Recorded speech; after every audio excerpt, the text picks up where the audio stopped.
后来乡亲啊，继续来看澎湖的花火节，以史努比为主题，出动着700台的无人机来表演，吸引着侪游客。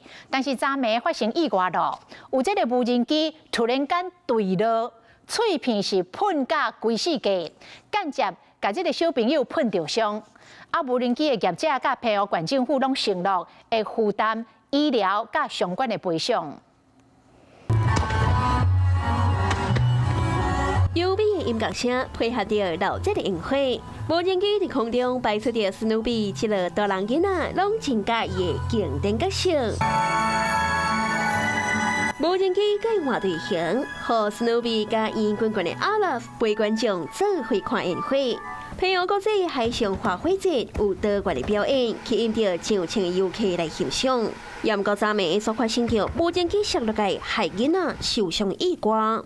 昨暝无人机表演的过程中，其中有一台无预警落来。业者讲，第一时间先喊着观音亭横区的围墙，后来飞人机喷规世界碎片，无细致去插着囡仔的脚。当时家长喊将囡仔抱起来离开现场。这件意外，嘛互当咧看表演的民众拢错一条。小朋友现场就是说他流血了，就是吓到，就旁边那个坑沟的那个东西就喷到脚啊，喷到脚，我就跟他讲，他说他们自行去那个药局买药自己包扎了。董事甲小讲，多谢大家的关心。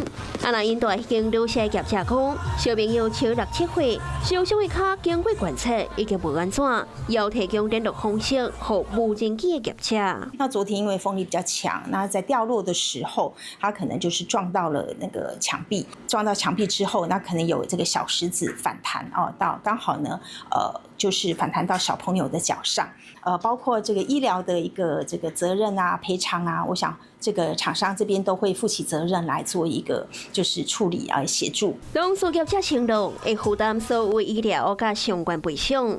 啊，那无人机是安怎摔落来？有民众讲，可能是因为这几天东北季风伤透，导致无人机失控。也毋过详细原因，阁需要调查。